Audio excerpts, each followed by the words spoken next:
Hello and welcome to this video on creating your own bonsai forest.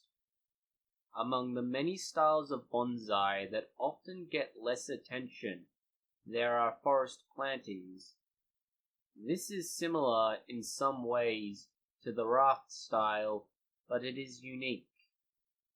Unlike the raft, a forest planting is made of many individual trees rather than an interconnected network of faux trees. It is also not necessary, but common practice to select trees of the same species. Beyond this, your planting should have some asymmetry and variation in size. To begin creating a forest, choose an odd number of trees. In this case, there could be as many as 9 or as few as 3. In fact, you can go as far and wide and as large a number as you wish, within practical limitations. Choose trees that vary in height, width, and depth of ramification. These trees do not need the arch-type taper of a single bonsai specimen. In fact, you can choose species and examples that would otherwise be considered unsuitable for display by themselves. The selection here are wild trees that were taken 12 months before this video was made, have struck roots and remained generally healthy. The 2 added later were slow to bud. They have been cut back to reduce the shock and nutritional needs of the plant. Normally, this would be ill-advised. Most species can be used for group plantings, though species that are generally remaining upright, such as pines, are considered preferable. Choose a species with small leaves, an example of which are these elms. Trees that have small leaves are suited to plantings that are close in together. Larger leaf species are useful if you are choosing a planting that has a small number of trees that are more spread out. What is important here is that they are being planted out with not only a root structure, but in spring. Spring is needed for fast root growth that supports the trees and holds them in place. It is also for environmental reasons. The weather in spring is generally mild. This helps to protect the tender roots from drying out while you organize the tree's position within the pot itself and then later cover with potting mix. Choose a wide, shallow pot, as you would with a saikei planting. Arguably, with a small enough stock, you could plant this out in a smaller pot, but it needs to be shallow, properly colored, and scaled appropriately. In this case, a training pot is being used.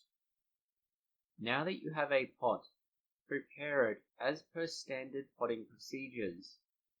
Clean the pot, use hole mesh, put wire in so you can fix your trees, if needed, and add a thin layer of soil, as you would do with the saikei and raft style. Now decide how you want the forest to look. Will it be a flat forest? Slightly hilly? Will it slope? So many options.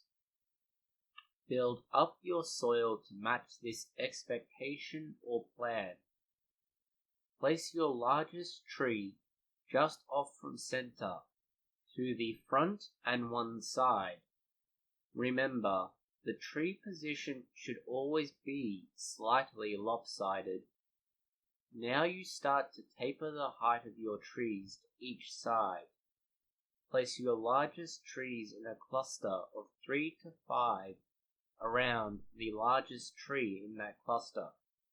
In this case, the first 3 are near to each other, with the larger one forward and smaller ones to the back.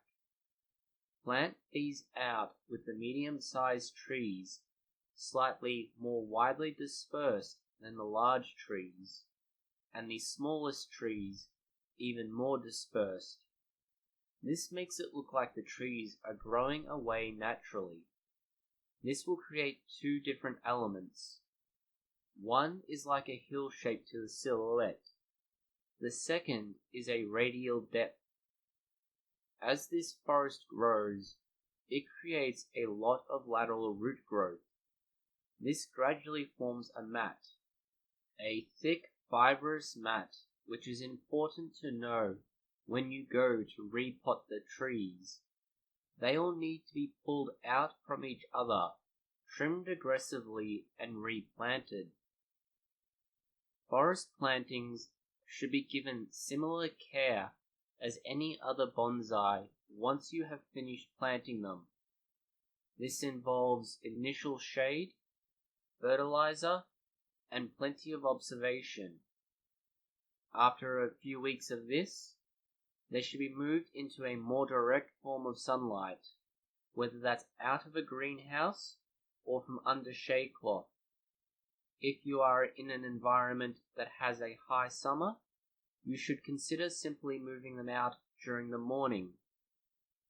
This will provide the tree with both the nutrition and light that it needs. Ensure that you spray the planting with mist regularly to ensure that there is plenty of ambient moisture. If this cannot be done, try to keep it above a shallow container full of water.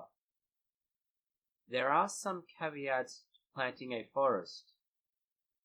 A forest made of different species can be done, but you should always select species that will grow together and have similar requirements.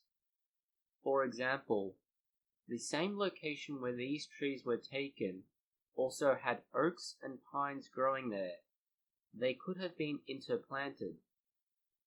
However, in this case, a simple planting solely of elms was done. The forest planting in and of itself is an interesting way to go about using specimens and stock that are unsuited to more standard plantings, or that in and of themselves are an unsuitable tree to be used for display. Planting them collectively creates the same or similar impact to a well-designed and well-trained single specimen. Thank you for watching this video. If you have found it interesting or useful, consider liking, sharing, and subscribing. Please post any comments, questions, or suggestions below.